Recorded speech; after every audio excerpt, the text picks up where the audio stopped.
ঠিক তেমনি 17ই রমাদান আমাদেরকে শেখায় কীভাবে ইমানের অগ্নি পরীক্ষায় অটল থেকে সবরের মাধ্যমে, তাওয়াক্কুলের মাধ্যমে আল্লাহ পাকের সাহায্য লাভ করা যায়।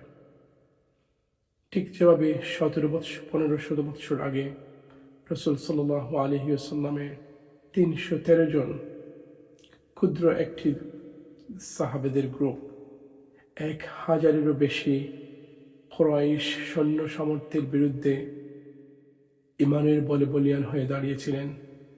তারা তাদের জীবন এবং যৌবনের সমস্ত মায়া মোহ ত্যাগ করে আল্লাহর দ্বীনকে বিজয়ী করার জন্য, আল্লাহর বাণীকে সুউচ্চকিত করার জন্য, এই জমিনে বুলন্দ করার জন্য তারা 1000 সৈন্যের সামর্থ্যের বিরুদ্ধে দাঁড়িয়েছিলেন।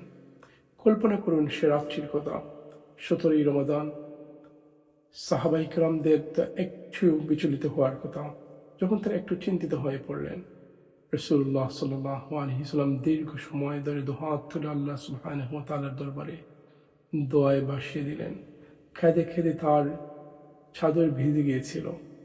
তিনি বলেছিলেন, ইয়া আল্লাহ, এই ক্ষুদ্র বাহিনী যদি আজকে শেষ হয়ে যায়, তোমার ইবাদত করার মতো কেউ আর এই জমিনে বেঁচে থাকবে না। আল্লাহ সুবহানাহু ওয়া তাআলা তাদের সংখ্যার দিকে তাকাননি তাদের অস্ত্রসজ্জার দিকে, তাকাননি তাদের শক্তি সামর্থ্যের দিকে।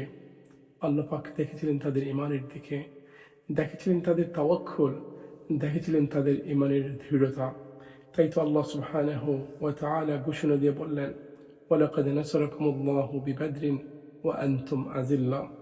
নিশ্চয় আল্লাহ তোমাদেরকে বদরে সাহায্য করেছিলেন, অথচ তোমরা ছিলে দুর্বল।